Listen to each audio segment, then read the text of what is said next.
Dead म्हणून declare केलं. त्यांचं चिंतन चालू असतं सबकॉन्शियस मागचं, आणि ते या जन्माचं नाही, कोणत्याही जन्मात चालू असतं. आता जो माणूस कधी सायकलवर सुद्धा बसत नाही, त्याला स्वप्नात येतं की नाही आपण विमानात बसलो म्हणून. कोणत्या तरी जन्मामध्ये बसला असेल विमानात. चिंतनाची पुष्कळ गोष्टी आहेत. म्हणून वेदाने आधीच सांगितलं अंतिम साध होती. तुम्ही आयुष्यावर ज्या गोष्टीचं चिंतन करा ते जर मरताना चिंतन झालं, आणि म्हणून भगवंताची मुद्दाम आज्ञा दिलेली आहे, अंतकालेषु मामेव स्फुरन् मुक्ता कलेवरम्. तुला जर या कुडीतून मुक्त व्हायचं असेल तर माम एव, मग केवळ माझं स्मरण कर. मुलाबाळाचं, शेतीवाडीचं, कर्जदाराचं चिंतन करू नको. त्याने काही होणार नाही, त्याने बरोबर काही येणार नाही. मी नेहमी गमतीने असं सांगत असतो की मनुष्याला जर समजा मरताना असं वाटलं की अरे सगळं झालं आपलं, फक्त हेलिकॉप्टरमध्ये बसायचं राहिलं, असं जर त्याच्या मनात आलं तर त्याला कावळ्याचा, धारीचा, कशाचाही जन्म मिळतो. पण मरताना तुमचं चिंतन काय, आकाशात फिरायचं, तो जन्म मिळतो.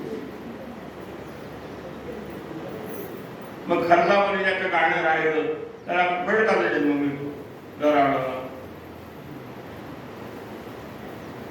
जे तुम्ही चिंता ते तुमच्या चिंतनाला फळ आहे. म्हणून चिंतन एवढं चांगल्या गोष्टी कोणत्या करावं ना. इंद्रियांचा स्वभाव बाह्य विषयाकडे वळायचा आहेच. मग साधना विधान म्हणतात त्या इंद्रियाला त्याच्यापासून परावृत्त करायचं. हेच ते चिरंजीवच आपण पाहतो ना.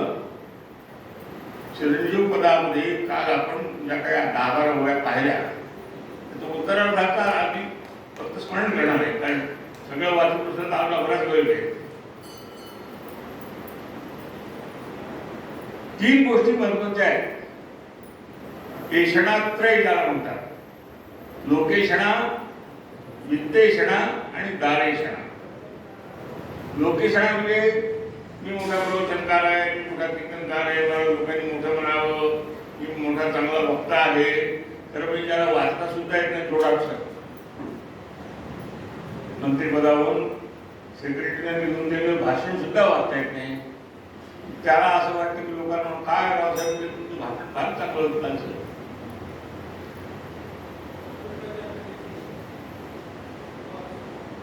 म्हणजे स्तुतीची आवड असणं हे मनुष्य स्वभाव. देवाला सुद्धा स्तुती आवडते, देवाला सुद्धा स्तुती आहे. त्याच्यामध्ये एक म्हण आहे, परोक्ष वै देवा प्रिया. परोक्ष म्हणजे आडून आडून केली स्तुती लोकांना अत्यंत, देवाला अत्यंत प्रिय आहे. म्हणून आपले सगळे वेद जे आहे ते स्तुतीपर आहे, विशेषतः ऋग्वेद.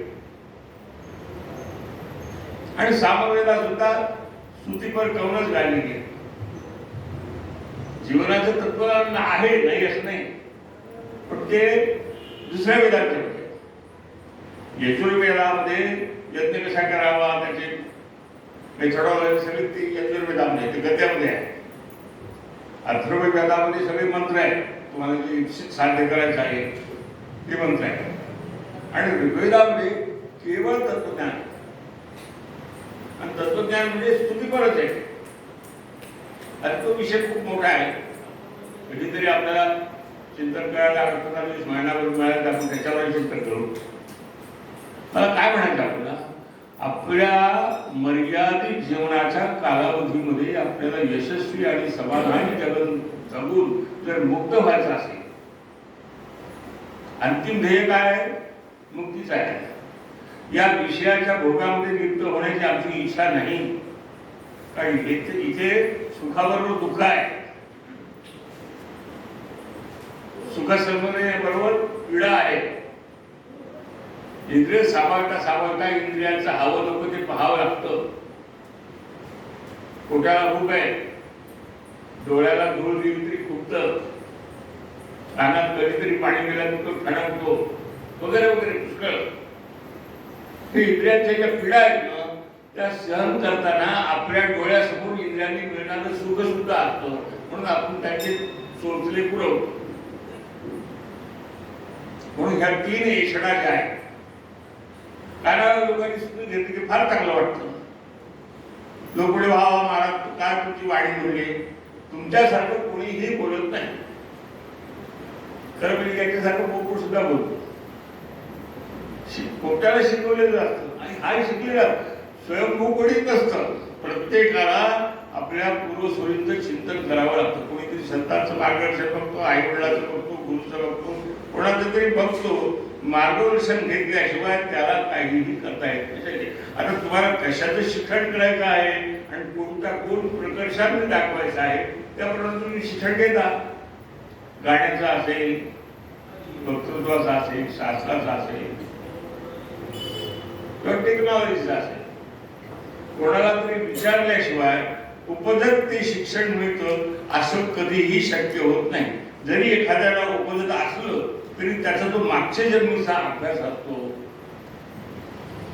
आणि असं आश्वासन आहे ज्ञानेश्वरीमध्ये सुद्धा, तुम्हाला काही साधना करता करता जर मरण प्राप्त आलं तरी साधना वाया जात नाही. पुनरुच्चकुले जन्म, पुन्हा उच्चकुलामध्ये जन्म मिळतो आणि त्या पुन्हा उच्चकुलामध्ये जन्म, तिथून पुढे अभ्यास होतो. आपल्या पुष्कळला माहिती आहे की माणसं जन्मता अतिशय हुशार असतात, तर याने अभ्यास कुठे केला? ते पूर्वजन्मी तुम्ही माना की न माना जे आहे आणि आता विज्ञानाने सिद्ध झालं. म्हणून स्तुतीला न भाळणं, लोकेशडेच्या मागे न जाणं. लोक करतील ना स्तुती, लोकांचा स्वभाव ते स्तुती करायचा. एखादा मनुष्य चमत्कारी दिसला, त्याच्या हाताने काही चमत्कार झाले किंवा काही विशेष गुण दिसले तर लोक स्तुती करतातच. पण तिथे भाळून तिथेच थांबणं हे चुकीच आहे. तिथे जर थांबला आणि त्या स्तुतीला जर तो बळी पडला तर आपल्या मोरोपंथी वामन पंडितांनी फार सुंदर श्लोक लिहिलेला आहे. मोरो पुण्यात सुंदर, तर केकावलीमध्ये एक श्लोक आहे. ते म्हणते गमो मधुर हे विशेष स्तवन सेविता माजनी. ही स्तवन करण्याची पद्धत जी आहे ना ती गोड वाटते. गमो मधुर हे स्तवन सेविता माजनी. त्याचं सेवन केलं म्हणजे ऐकलं म्हणजे माज येतो माणसाला. जे लोक स्तुती करतात ना तेच माज आल्यानंतर निंदा करतात. सुरुवातीला काय म्हणजे हात सुद्धा घालून देत नाही, तुमच्या आसनाला बसत नाही, असं नाही तसे करता करतात. आपण आग्रहाने मिळून मोठ्या गाड्या अशा त्याच्या जोड बीड आणून ठेवले लोकमान्य, नंतर त्याच्याशिवाय त्याचं प्रवचनच होत नाही. अहो काय फरशावर बसून बोलायचं का? काही उच्चासन वगैरे ठेवा आणि मग लोक टिंगल करायला. तुम्ही याला काहीच येत नाही, याला उच्चासन द्यायला पाहिजे. त्याला साधं बोलता येत नाही, जोडाक्षर त्याला उच्चारता येत नाही, त्याचा बेसूर गळा आहे, त्याला उच्चासन पाहिजे कशाला? काय आहे, लोकांनी काय करावं हा लोकांचा विषय आहे. लोक तारीफ करतील, निंदा करतील. भगवद्गीतेमध्ये वर्णन आहे ना, तुझे निंदा संतुष्ट हो येणे काही नाही. निंदा स्तुती तुकारामाचा अभंग आहे त्याच्यावर. कोणी निंदा अथवा वंदा आमचा हरिभजनाचा धंदा. निंदा आणि स्तुतीवर कोणी अवलंबून राहत नाही. लोक निंदाही करतील, स्तुतीही करतील, पूजाही करतील, खेळ सुद्धा मारतील. लोकांनी काय करावं, लोकांना तुम्ही कशी भासले याच्यावरती लोक व्यक्त होतात. पण तुम्ही कसं राहायचं, तुमची प्रगती कशात आहे, तुमचं साध्य काय आहे हे तुम्हाला विचार केला होता. काल जसं कीर्तनामध्ये आमचं महेश अण्णांनी सांगितलं की तुमची गरज किती आहे, महिन्याला 50,000, ठीक आहे 60,000 कमावा, हरकत नाही. तुमची गरज महिन्याला 1 लाख आहे, 1.5 लाख कमावा, हरकत नाही. वेदाने सुद्धा पैसे कमावण्यावर ती बंधन आणलेलं नाही. मी असं का सांगतो की वैराग्याच्या शिखरावर बसलेला तुकाराम महाराजांनी सुद्धा सांगितलं की जोडून या धन उत्तम व्यवहार आहे. पैसे देवला करून घ्यायचे नाही, मेहनतीने कमवा ना, मेहनतीनं करा, तुमच्या श्रमाचं फळ असेल जरूर घ्या. ते जोडून या धन उत्तम व्यवहार आहे, पण ते जोडलेलं धन केवळ माझ्यासाठीच आहे असा विचार करू नका. उदास विचारे वेचक. जे प्राप्त झालं त्याच्यातला कमीत कमी 20% वेदाची आज्ञा, 1/6 ही मनुस्मृतीची आज्ञा आहे. 1/6 म्हणजे 16%, 96 16% कमीत कमी तुम्ही दान केलं पाहिजे. आणि दानगोदामध्ये सुद्धा दशांश दान केलं पाहिजे. दान आपण वाचतो कामच्या बाहेर टाकून आपला आहे, आपला याचे संबंध नाही. म्हणजे 100 रुपये कमावणाऱ्याला असं वाटतं की हे आपल्यासाठी नाही, लखपतीसाठी आहे, त्याच्याकडे एक्स्ट्रा आहे त्याच्यासाठी. तसं नाही. ते जे तुम्हाला मिळालं त्याच्यातलं तुम्ही 1 रुपया जरी कमावला, मनुस्मृती असं स्पष्ट म्हणते की त्याच्यातले 16 पैसे तुम्ही दान दिले पाहिजे. काही ठिकाणी 16%, 6वा भाग, काही ठिकाणी 16वा भाग, 16वा भाग म्हणजे 60. पण आपल्या आपल्या मर्यादेप्रमाणे करावं ना. आपल्याकडे जसं टॅक्स आहे, सुपर टॅक्स आहे, कंपाऊंड टॅक्स आहे, काय त्याने अलीकडे कोणतं आलं ते, GST. तुमचा ग्रेड कुठे तुम्ही ओळखा. एक गोष्ट खरी आहे की प्रत्येकाला सारखं नाहीये. तुमचं कुटुंब किती आहे, एखाद्याचं कुटुंब 2च माणसाचं असेल, एखाद्या 10 माणसाचं असेल, एखाद्याचं 100 माणसं असेल, एखाद्या 1,00,000 माणसं. कुटुंब म्हणजे फक्त मुलं बाळ आणि बायको नाही. तुमच्यावर जेवढे आश्रित आहेत ते सगळे कुटुंब आहेत. त्यात विभाग आहेत, चतुष्पाद आहेत. तुमच्याकडे गाई किती आहेत, वासरं किती आहेत, बैल किती आहेत, तुमच्या गावातले दोन गरीब तुमच्यावर अवलंबून असलेले किती आहेत, ज्यांना अन्नाची गरज आहे, तुमच्या शाळेत किती मुलं आहेत, त्याच्यावर तुम्ही पैसे कमवा ना. तुम्ही खाण्यासाठी पैसे नाही कमवायचे, मलाच पाहिजे म्हणून पैसे कमवायचे नाही. तसे कमावले तर ते पाप आहे असं महाभारतामध्ये आहे,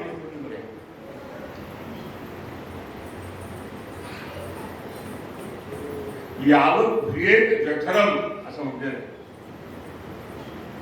यावत भियेत जठरम तावत स्वस्तमिहि देखिना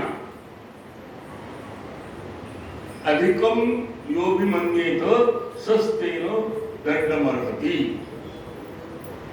असा मनुस्मृती श्लोक आहे, तोच महाभारतात. यावत भियेत जठर म्हणजे काय, जोपर्यंत आपलं पोट भरायचं आहे, पोट भरेपर्यंत तुम्हाला खायची परवानगी आहे.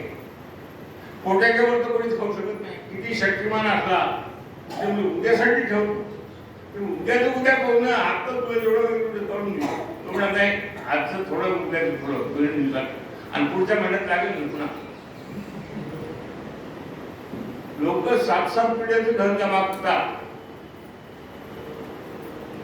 पोरं त्याच्या तोंडावर दारू पितात. समोर मागित गेलेली इस्टेट जी कष्टाने लोकांच्यावरती अन्याय करून मोठ्या कौशल्याने कमावली असते, ती गमावताना पोरं आणि नातू आपल्या समोर जातात. फार कमावू नये, त्यांना शहाणं करण्यापुरतं कमावणं ठीक आहे. त्यांना कार्यरत करण्यासाठी जे आवश्यक आहे ते आवश्यक होऊन जातं, ते कर्तव्य तुमचं. ते बसून ऐदी खाती इतकं ठेवू नका, ते पाप आहे. अधिकम योभिमन्येत सस्तेनो, स्तेन म्हणजे चोर, डाकू, दंडमर्हति, त्याला दंड केला पाहिजे, त्याला शासन केलं पाहिजे. अशा अन्याय वनस्पतीची तेच तर सांगायला चिरंजीवपद हेच सांगायला लागले की तुम्ही धनेषणा करू नका. धनेषणा म्हणजे धन कमावणं, अभिलाषेने धन कमावणे. तुमचं कष्टाचं जेवढं अर्जित आहे तेवढं कमवाच. आणि वेदाची दुसरी एक आज्ञा आहे, तैत्तिरीय उपनिषदामध्ये एक श्लोक आलेला आहे, तुम्ही किती कमावं तेवढे भरपूर कमावा ना. तुम्हाला कमवायला बंद नाही. यया कयाच विधया बहुअन्नम प्राप्नुया. तैत्तिरीय उपनिषदाच्या भृगुवल्लीमध्ये हा श्लोक आलेला आहे. त्यामुळे यया कयाच कोणताही उद्योग करा, शेती करा, व्यापार करा, विद्वत्तेने प्रवचन द्या, काय करायचं तुम्हाला पूजा करायचं करा, पण ते करत असताना असं बंधन आहे असं मानू नका. बहुअन्नम प्राप्नुया. अन्न ही संज्ञा वेदामध्ये संपत्तीसाठी वापरलेली आहे. संपत्ती म्हणजे अन्न म्हणजे संपत्ती. पूर्वी जसं गोधन म्हणत होत ना, जसं आता तुमच्याकडे किती आवतीची शेती आहे बाबा, त्याच्यावर तुमची श्रीमंती आवत. त्या आवतीची शेती आज बघल्यावर तुमच्याकडे भूखंड किती आहे, एकच आहे का श्रीखंडासारखे अनेक आहेत. या कळ्या हृदया बहुअन्न प्राप्नुया ते म्हणत असताना तुम्ही भरपूर कमवा असे वेळ, आणि तुमचं पौरुष दाखवायला वेळ आहे ना. तुम्ही किती कमावू शकता ते पौरुष दाखवा. तुम्ही कर्माला बंधन केले नाही वेदाने. भक्ती करत करत कर्म करा आणि ते न्यायाने करा. तुकाराम महाराज काय म्हणतात, उत्तम व्यवहार. उत्तम व्यवहार म्हणजे न्याय मार्ग. मग त्याचं काय नाही, या कयाची उद्या बहुअन्न प्राप्नुया. पण ते कशासाठी करायचं, जर बरोबर नेता येत नाही, अधिक खाता येत नाही, ते तर नियमच आहे. बरोबर कोणीच देत नाही. अगदी रत्नाचे अलंकार घालणारे सुद्धा बरोबर काही चिंदी सुद्धा नेत नाही. 13 एकर जमीन होती, एक गुंठा सुद्धा त्याला मिळाला नाही पुरायला. शेवटी म्युन्सिपाल्टीला भांडावं लागलं त्याला पुरायला जागा द्या. त्याची संपत्ती किती, 1300 एकर. काही करत नाही, नेता येत नाही. मग कशासाठी कमवायचं, तर ते वेदामध्ये त्या आज्ञेच्या खाली दुसरे कोय केलेली आहे. न कंचन वसतो प्रत्याचक्षित. तुमच्याकडे अर्ध्या रात्री जर 5-50 माणसं आले तर ते भुकेने जाऊ द्यायचे नाही. गरजवंत आले, कोणी एखादी मायमाऊली आली की बाबा आमच्याकडे माझी एक बाळातली झालेली, तिला दूधच नाही, लेकराला दूध द्यायच्यामुळे तुमची गाय सोडून दिली, गाय देता आली पाहिजे. एखाद्या लेकीबाईचं लग्न असलं, कोणी आजारी असला तर त्याला मदत करण्यासाठी तुमच्याकडे संपत्ती असली पाहिजे. ती तुमचं पराक्रमाचं लक्षण आहे. दान करा. आणि आपल्याकडे सर्वश्रेष्ठ दान तसं दान आहे. कुठं अन्नदान आहे, जलदान आहे, धनदान आहे, विद्यादान आहे, ज्ञानदान आहे, पुष्कळ गोष्टीचं दान. पण अन्नदान हे श्रेष्ठ मानलेलं आहे आणि सहज सुलभ मानलेलं आहे. ज्ञानदान सगळ्यांना शक्य नाही, कारण आपल्याकडे ज्ञान नाही, लोकांना काय देणार. उलट आपल्याकडे चुकीचं असलेलं ज्ञान लोकांना देऊ लागले तर लोक भ्रमित होतील. म्हणून शास्त्राप्रमाणे जेवढं शक्य आहे तेवढंच करायचं. ज्ञानदानामध्ये तुमचं आगाऊ पाजवायचं नाही, गरज नाही. शास्त्राचा आधार असताना ते घेऊन बोलायचं. तुम्हाला वाटतंय म्हणून बोलायचं. त्या सापाने धैला कवन जगे बडबडसी तुझ सापाने, अशी एक ओळ आहे. सापाने धरलेला पिडू जसा दराव करतो, त्याला काही फार आयुष्य नसतं. 2-5 मिनिटांनी सापाने कुठल्याच जायचं. लव म्हणजे पिडू. काहीही बोलणं म्हणजे वक्तव्य नाही. तुम्ही जे बोलता ते शास्त्राचा आधारच लावायचा. पूर्वी अत्यंत सामान्य भौतिक जीवनासाठी सुद्धा अतिशय कडक नियम होते. ते असं तुम्ही केलंच पाहिजे. आता तुम्ही प्रत्येक गोष्टीचा निंदा करू लागेल त्याला काय करायचं? भानगडच हे आहे की ज्याला काहीच करत नाही ना तो सगळ्याच गोष्टीवर निंदा करतो. हे कशाला ते कशाला, गंध कशाला, माळ कशाला. अरे माळ घातली गंध लावलं तुझी तुला लाज वाटेल की आपण असं कसं वागायचं, त्याच्यासाठी माळ घालायचं. नाही तर जो पोचला ना त्याचे गळा माळ असो नसो असंही अभंग आहे. पण सुरुवातीला ते आज येतात माझ्या हात माळ घातली आपल्याला पाहिजे. माळ घातल्यावर माळ घालून घेणाऱ्या माणसाला लाज वाटते.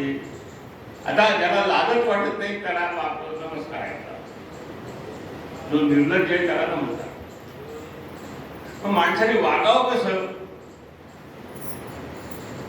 तर आपला देह परोपकारासाठी आहे आणि या जगात असलेले सगळे जीव परमेश्वराच्या अंश आहेत.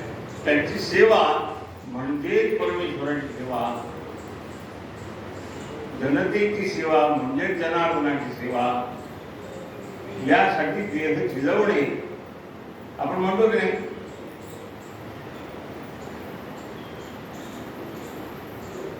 लोकांचा सेवा करण्यासाठी ज्यांचा जन्म आहे त्याला संत म्हणतो.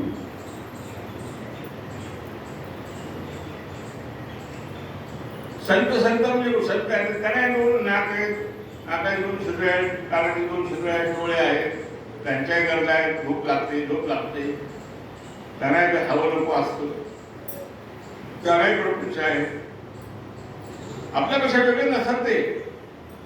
बाह्यता दिसायला कदाचित त्यांच्यापेक्षा आम्ही श्रेष्ठ असू. त्यांचे सामान्य गरजे सारखेच असतात पण ते स्वतःसाठी जगतच नाही. ते म्हणतात परमेश्वराने देह दिलेला आहे तो सेवेसाठी दिलेला आहे. आणि तुम्हाला एक गोष्ट सांगतो की भजन नावाचं जे भजन आहे ना त्या भजनाची व्याख्या सुद्धा सेवाच आहे. भजसेवायाम असं धातू आहे व्याकरण शास्त्रामध्ये. सेवा करणं म्हणजेच भजन आहे. टाळ कुटणं म्हणजे भजन नाही. टाळ कुटावी, टाळ कुट्या म्हणणं ही निंदा आहे. पण थोडा वेळ काय म्हणा टाळ घेऊन भजन काढू करताल वगैरे भूषण आहे. पण सारखं टाळ करून कुठं बसणं म्हणजे भगवंताचं भजन नव्हे.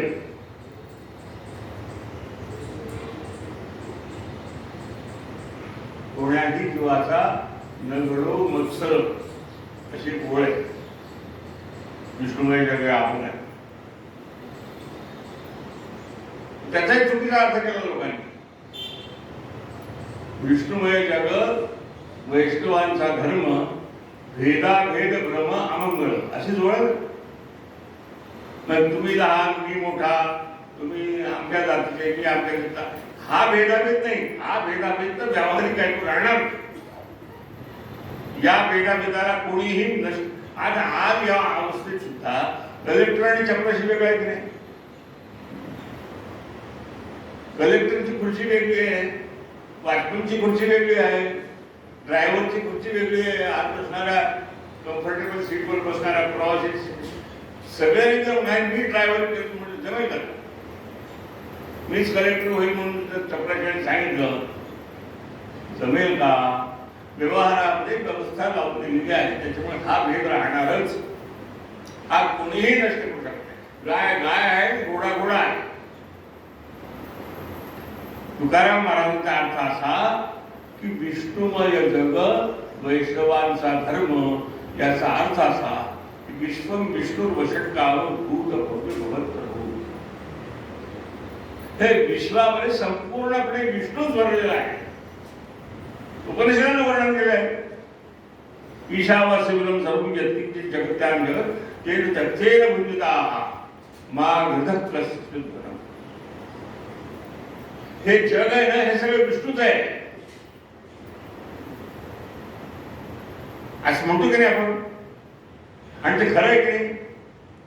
मला सांगा, तुम्ही ऊस आणला. आता मला खूप बोलायला मला उत्साह आहे आणि विस्ताराने मी सांगू शकतो, वेळ नाही आपल्याला म्हणून. तुम्ही ऊस खाल्ला, गोड लागला की नाही? कुठून आला? आमच्या शेतातून. मग शेतात ऊस फोपावायला कारणीभूत काय ठरलं? माती, खत. माती तर सगळ्यांसाठी कॉमनच आहे.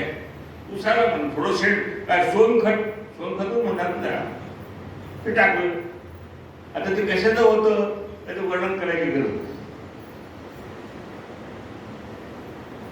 ज्या शेतामध्ये ऊस आला, फोफावला, भरपूर चांगला आला, तिथे लिंब आले,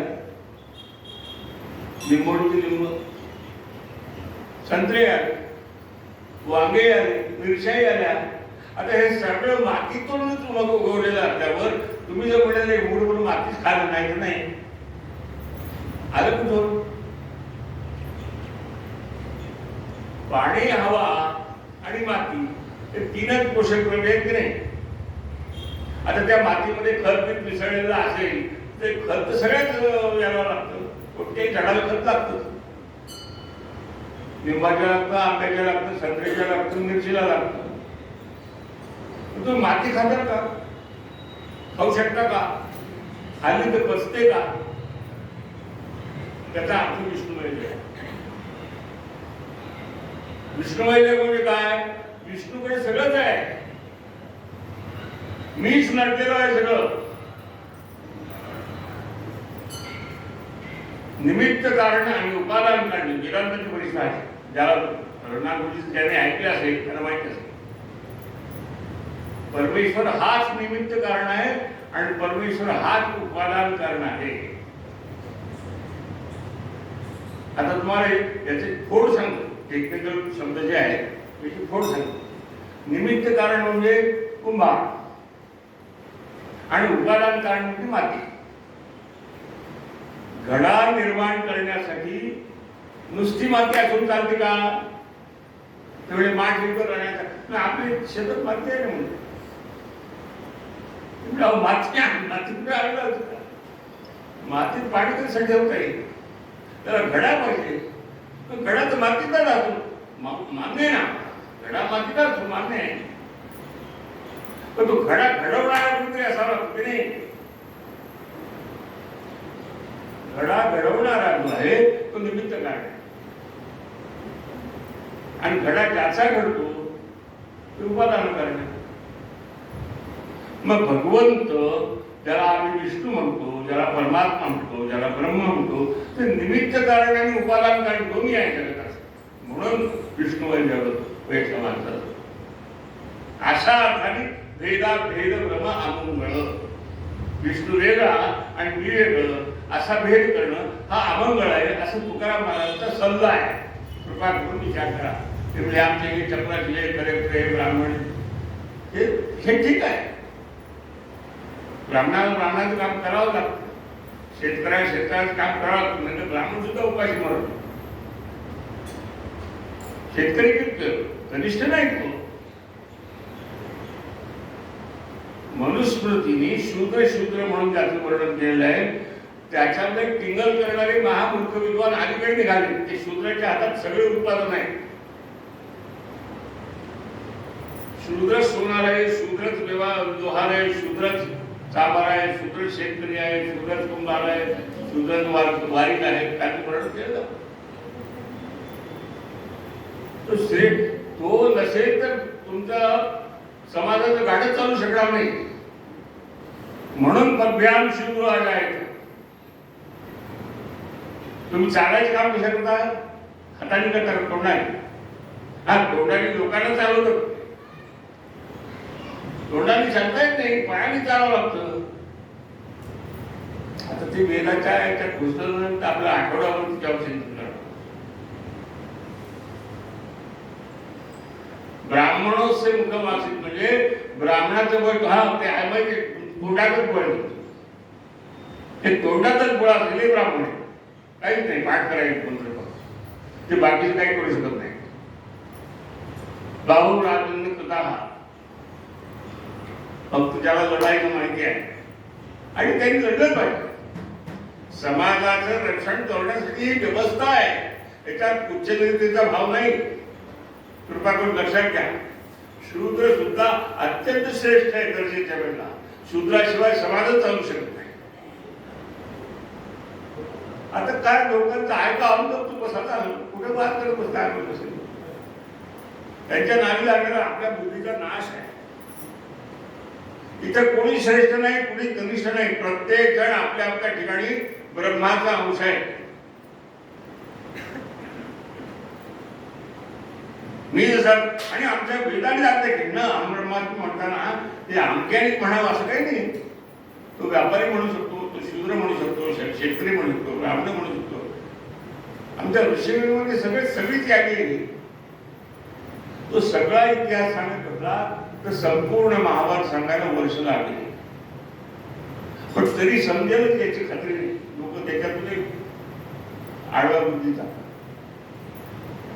तर आपलं काय आहे, ग्रंथालाच गुरु माना, दीक्षायनाला गुरु मानू नये. कारण माणसावर बुद्धीवर विश्वास ठेवणं हे एखाद्या धोक्याचं होऊ शकतं. म्हणून संत साहित्यावर विश्वास. तसं लोकेशनेचा मागे न लागता, धनेशनेचा मागे न लागता आणि दारेशनेचा याचा फार पथ्य आहे. असं आहे, मी सांगतो बघा, स्त्रीची निंदा यात नाही, मुळीच निंदा नाही. पण स्त्री ही स्खलनाला कारणीभूत आहे असं सगळीकडे साक्ष आहे. त्याच्या स्त्रीचा दोष काही नाही. बरं सांगा, इंगोळ आहे, इंगोळ पाहिजे तापलेला कोळसा प्रज्वलित झालेला, त्याचा दोष आहे का तुम्ही पाय ठरवत? तुम्ही जर त्या इंगोळावर पाय ठेवला तर त्याचा दोष आहे का? त्याचा काही दोष नाही. मूर्ख तुम्ही आहे. तुम्ही जाणून बुजून तापलेल्या कोळसावरती पाय ठेवला. पण कोळसा नसला तर तुमचं जीवन चालेल का? भाकरीच भरणार नाही. जसं तुम्ही आता आरती करता, आरती घेता की सगळं चाललं. आता तिथे एखादी सीता पडली, तिथे जर तुम्ही असं करू लागला काय करा, आरती घ्या. अरे मूर्ख आहे तू, आरती घ्यायची आरती का? तुमच्या अगदी आहे ना. अग्नी म्हणजेच परमेश्वर आहे. अग्नी हे परमेश्वराचं मुख आहे. त्याच्यातच तर आम्ही हवी वाघ टाकतो. सगळं अग्नी सारखा असतो. सगळी माती सारखी असते का? जे अंगारा म्हणून आम्ही दिवेला लावतो, ती जर समजा कचरा टोकूची मागणी झाली तर काय होईल? आजारी पडेल माणूस. चिरंजीव पद याच्यासाठी आहे की सगळीकडे ब्रह्म आहे हे जाणत असताना सुद्धा काय घ्यावं काय न घ्यावं, कशाचा पत्कर करावा कशाचा त्याग करावा याचं विवेक करणं आवश्यक. देह तर आहे ना,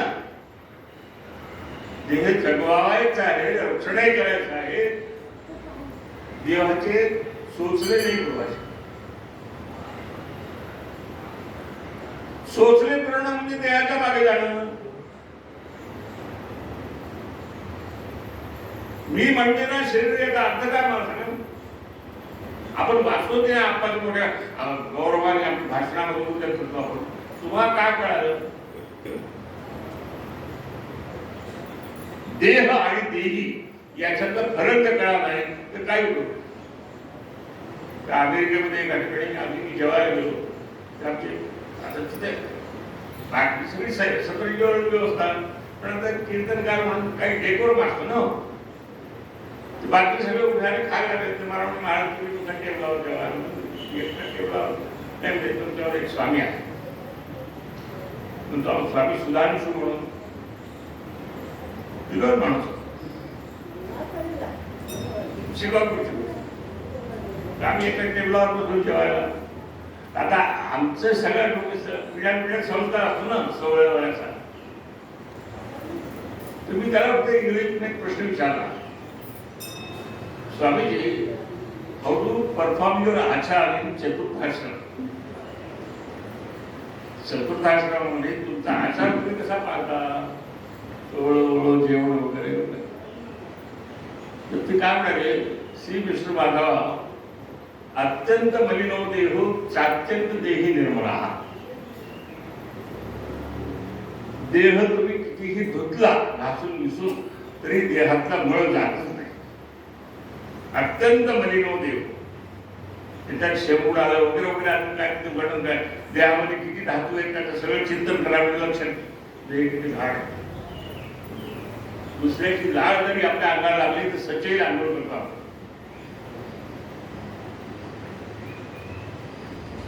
लाळ हे डायजेस्टिव्ह मटेरियल, त्याच्यावर डायजेशन होत नाही. ती घाण आहे, दुसऱ्या लोकांच्या कंटॅमिनेशन होईल, इन्फेक्शन होईल. असं आहे भौतिक शिक्षणात सुद्धा आमचा अध्यात्म कसा आहे याचा विचार केला पाहिजे ना. अत्यंत मलिन होते, देह फार मलिन आहे. तुम्ही वरतून कितीही धुतला तरी तो मातीचा आणि घाणीचाच मळाचाच बनलेला आहे. मळातूनच त्याचा जन्म आहे. अत्यंत मलिन, पण चात्यंत देही निर्मळा. देही म्हणजे आत्म चैतन्य, आत्मा तुम्ही ज्याला म्हणता, परमात्मा तो आहे, जो दिसत नाही, भासत नाही, पण जाणवतो. याच्यामुळे हे शरीर चाले. हे शरीर कोणाच्या सत्ते तो किती वेळ आहे ना.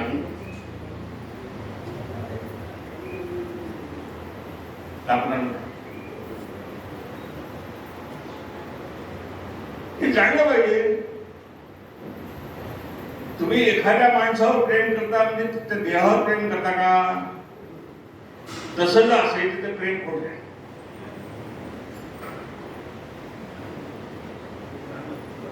आणि नाशिवंत देह जाणार सगळं. आयुष्य खातो काळ सावधान.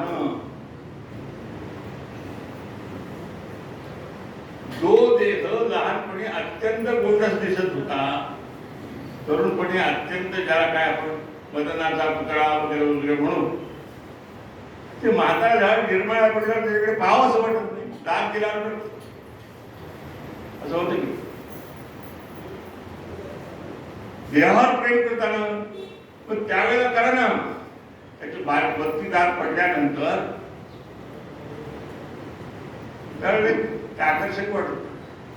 ते चित्रात काढण्यासारखं असलं तर ते दिसायला बरं. पण जर देहीवर प्रेम असेल तर देही तर सगळ्यांचं एकच आहे ना. तुकाराम महाराजांनी स्वच्छ सांगितलंय, कोण्याही जीवाचा नगडो मत्सर बरोबर सर्वेश्वर पूजनाचा. सर्वेश्वर म्हणजे परमात्मा आहे, ते ब्रह्म आहे, तो ईश्वर आहे, जो आमचा आराध्य दैवत आहे, त्याच्यावर आमची भक्ती आहे, त्याची आम्ही मूर्ती करतो. तो सगळा, तो गणपती असेल, नारायण असेल,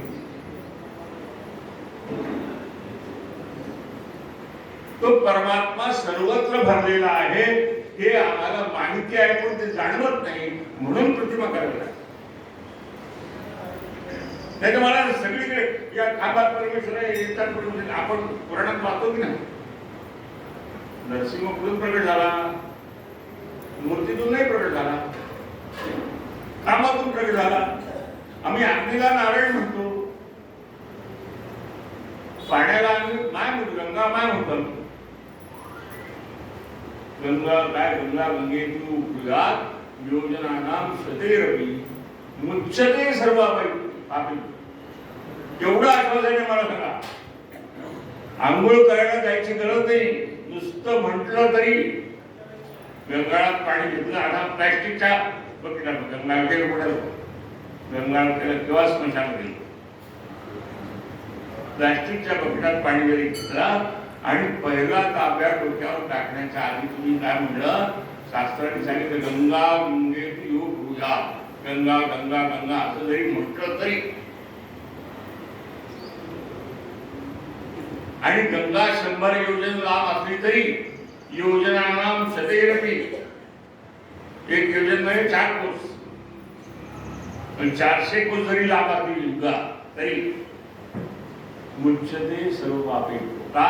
फक्त स्मरणाचं महत्व आहे. आणि नुसतं मुच्यते नाही, विष्णू लोकं सगच्छति.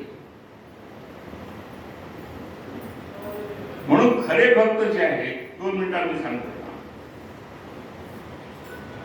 तिथे वैकुंठाची अपेक्षा करत नाही, स्वर्गाची अपेक्षा करत नाही, कैलास लोकांची अपेक्षा करत नाही, इंद्र लोकांची अपेक्षा करत. भक्ती करताना मला हे पाहिजे, मला ते पाहिजे, मला मुक्ती व्हायचे. आता तुकारामाने स्पष्ट सांगितलं की हो, नलगे मुक्ती धन संपदा संत संग देई सदा. तुका म्हणे गर्भवासी ते सुद्धा दुःख आम्ही सहन करायला तयार आहोत. सुखे घालावे आम्हाला संत संग पाहिजे. म्हणून भागवताने त्याचं वर्णन केलेलं आहे, न पारमेष्ठ्यम न महेंद्र देशन्यम. पारमेष्ठ्यम म्हणजे ब्रह्मलोक, महेंद्र देशन्यम म्हणजे स्वर्ग. आम्हाला पारलोक नको, ब्रह्मलोक नको, आम्हाला इंद्रलोक नको. न पारमेष्ठ्यम न महेंद्र देशन्यम न सार्वभौम न रसाधिपत्यम. आम्हाला सगळ्या भूमीचं राज्य नको, आम्हाला समुद्रावरचं राज्य नको. न योग सिद्धीर न अपुनर्भवम वा मय्यरिकात्मेच्छी मत विनंत्या. आम्हाला मुक्ती नको. आमच्या साधनेचं फळ म्हणून भगवंताने आम्हाला काही द्यावं अशी अपेक्षा नाही.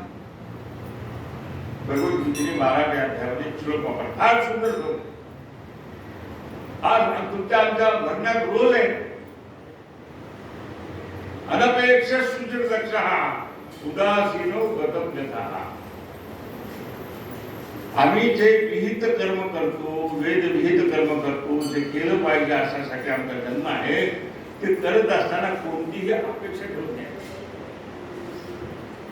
कोणती अपेक्षा नाही. आणि आमच्या कर्मामध्ये कोणतंही हलगर्जीपणा नाही, दक्षता आहे. अनपेक्ष सुचिर्दक्षः उदासीनो गतव्यतः. आणि जर त्याचं फळ प्राप्त झालं नाही किंवा अपेक्षेप्रमाणे मिळालं नाही तरी आम्ही कधीही निराश होत नाही. आणि भरपूर यश मिळालं तरी आम्ही माजत नाही. आम्ही कसे आहोत? उदासीन गतव्यतः. आम्हाला काही दुःख नाही, आम्ही सतत आनंदी आहोत. आणि असा भक्त भगवंताला आवडतो असं भगवंत वर्णन करतात बालशांत. समय भक्त प्रिय. तर हे जर मिळवायचं असेल तर माझ्या रोजच्या दिनचर्येमध्ये मी काय बदल केला पाहिजे. तर मी खाण्यापिण्यात बदल काही गरज नाही. तुम्ही उसळ खाता काय ज्वारीची भाकरी खाता याच्यावर उपवास अवलंबून नाही. चिंता पोटून ठीक आहे, तुम्हाला उसळ आवडतं खा ना, आमचं काही म्हणणं. भरपेट खाऊ नये उपासना करताना. अपचन होणार खाऊ नये. म्हणून हा बदल आहे. सुपाच्य जे आहे, इझिली डायजेस्टेबल जे आहे ते घ्या. आता मनुष्य देव एकादशी दिवशी इतकं जड अन्न खातो की ते त्रयोदशीला पौर्णिमेपर्यंत चालत राहतो. तेवढे आज चतुर्दशी पौर्णिमा नाही नाही हो म्हणून काही पचेल काय झालं एकादशीला खाल्लं विवाह बटाट्याचा शिरा काय, शेंगड्याची खीर काय, आपण काय काय तुम्हाला तुम्हाला नुसतं ऐकून माहिती. मी खात मी रोजच्या जेवणात सुद्धा आता खरं उल्लेख करून सांगतो, सण नसेल तर मी आवर्जून भाकरीच खातो. ज्वारीची भाकरी दोन्ही वेळेला. पोळी आवडत नाही मला. आज शिमगा पुरणपोळी केली म्हणजे तुम्हाला आता एवढं खाव असे वर्षातून 100-1 दिवस असतातच आपल्याकडे. चतुर्मासातले आहेत, दिवाळी आहे, दसरा आहे, अमुक आहे. पण निदान उरलेले 260 दिवस 265 दिवस मी भाकरीच खातो. आणि त्याच्यामुळे मी आता लोक तुम्ही 80 वर्ष झाले ठणठणीत त्याच्यामुळे ठणठणीत आहे. मी कोणाचं पुस्तक खात नाही, उभ्याने जेवत नाही, हॉटेलमध्ये जात नाही, पोळ्या खात नाही, वेळ तिथं चहा पित नाही, कोणी घ्या म्हणजे आग्रह मी आग्रह सहन करत नाही. तो आता प्रेमाने लोक घाणं थोडं अखंड होईपर्यंत लोक जिलबी घशातून काढता येईल इतक्या जिलब्या म्हणून. गोड जर घातलं तर जिलबीचा एक तुकडा हातात घेतो. किती खावं आणि खाण्यासाठी जाण खाण्यासाठी असलं तरी किती खावं याचं काय विचार आहे. जे पचे आणि जे आरोग्याला सहज. आता कांदा खातो आम्ही, एका दिवशी सोडून इतर दिवशी कांदा वगैरे चालतो, खातो म्हणजे चालतो का आरोग्याला बाधक नाही ना. कांदा लसूण आरोग्याला बाधक नाही. आता पूर्वी कसं होतं, अतिशय शुद्ध दूध होतं, शुद्ध तूप होतं, शुद्ध भाज्या होत्या. आता प्रत्येक भाजीवरती स्प्रेइंग डस्टिंग केलेलं आहे औषध. जो मनुष्य कधी आयुष्यात तंबाखूला शिवला नाही त्याला सुद्धा कॅन्सर होतो. हा आहाराचा बदल म्हणून स्वीकारावा लागतो, नाही लागत म्हणून. जे आहे त्याला कदांत खाण्यापेक्षा पालेभाज्या घेऊन खाव्या. आता हे व्यवहार कर समाजाने सांगितलं खरा दात घासमध्ये तोंडा धुवावे. हे मायमावलेला रोज सांगावं लागतं.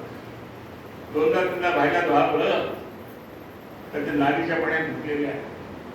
तिथे विद्यापीठाच्या गेट जोडतात म्हणजे लक्षात भाजी फ्रेश राहावी म्हणून भाजीवर पाणी शिपडं. आता त्याला पाणी उपलब्ध नाही बिचारायला, पण तिकडे त्याच्या वाटीवर नाण घेतो.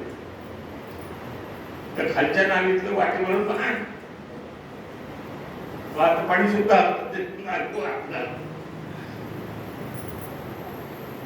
मी हे सत्य सांगायलो, याच्यात विनोद अजिबात नाही.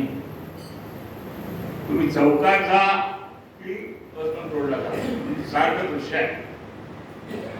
मग काय खावं, किती खावं, कसं खावं याचा तुम्ही विचार करा.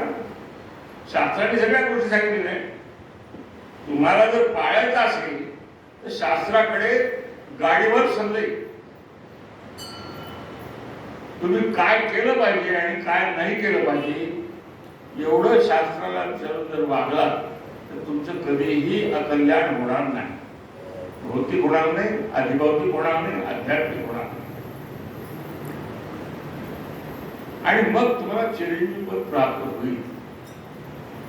असं चिरंजीव पद मिळण्यासाठी जी साधना करावी लागते ती अवघड आहे. हीच गोष्ट अवघड आहे. प्रवचन काय किती 3 दिवस काय 30 दिवस सुद्धा केले, 30 दिवस सुद्धा प्रवचन करता येईल. पण वागायचं नसलं तर या बडबडीला काही अर्थ नाही.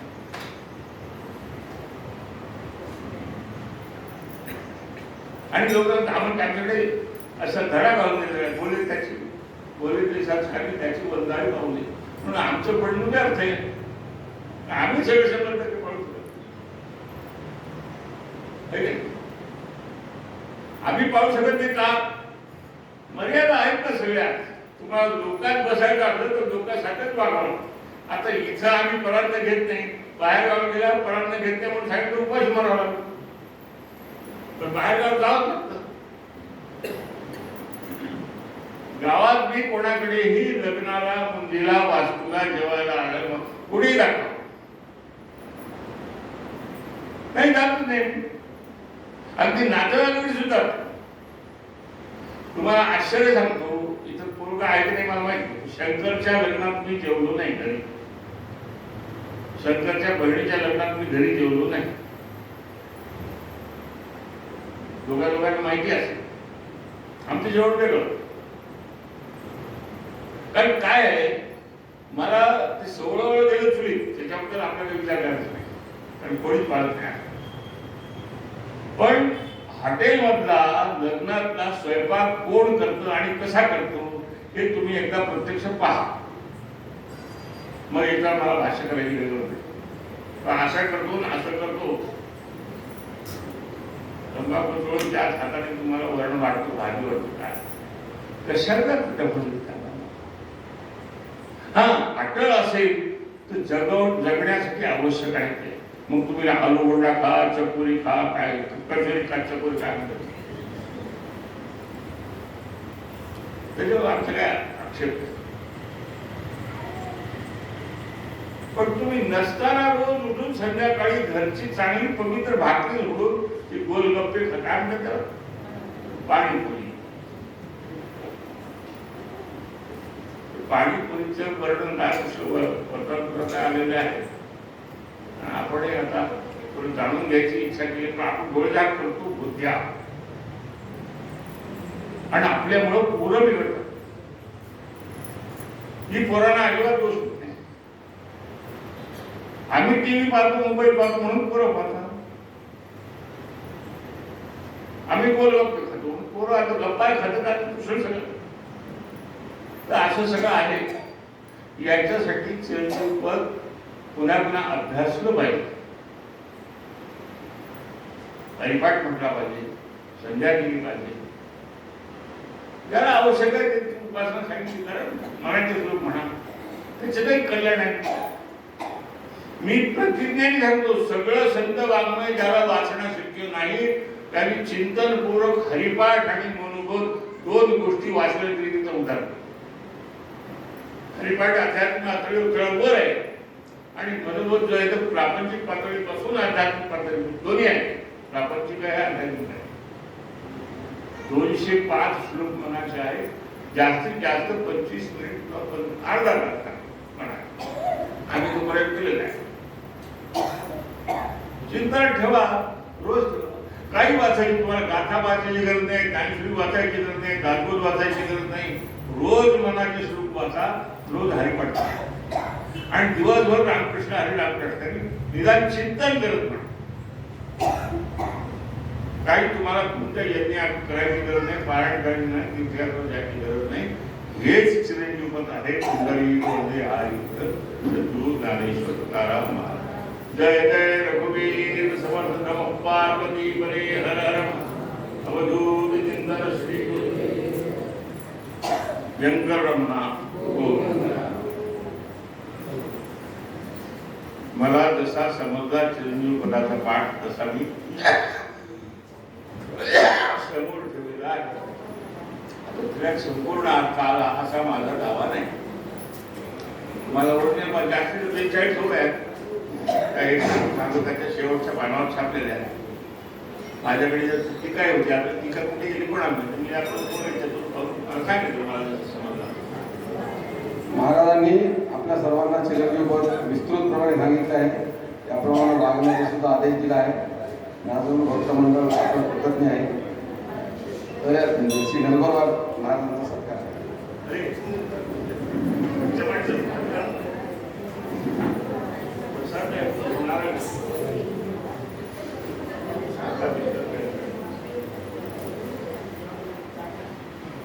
दरवर्षी बोलायचं आपलं सत्कार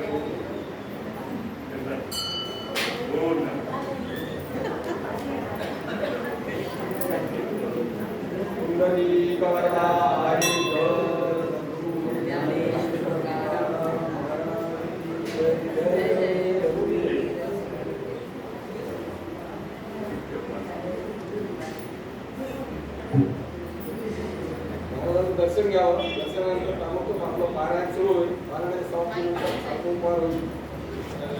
दर्शन घ्यावं महाराजाचं. नंतर अल्पोपहार पारायण समाप्ती होईल. पारायण समाप्तीनंतर आपलं अल्पोपहार आणि नंतर कार्याचं कीर्तन होईल. कार्याचं कीर्तन 10:30 वाजता बरोबर सुरू होणार आहे.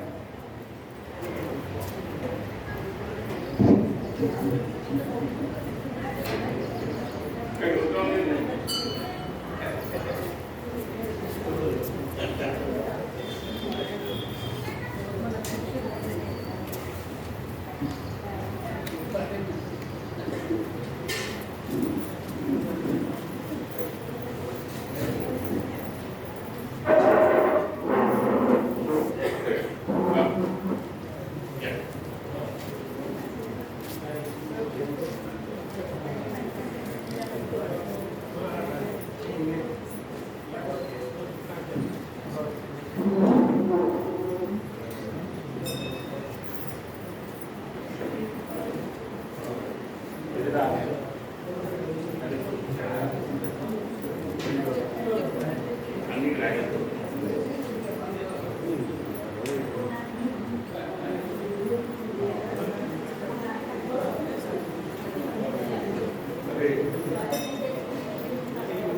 आंबेडकर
आता लोक येईल तिच्यात ग्रुप बंद औंडेकर हे बंद करा आता द्यायची ना नंतर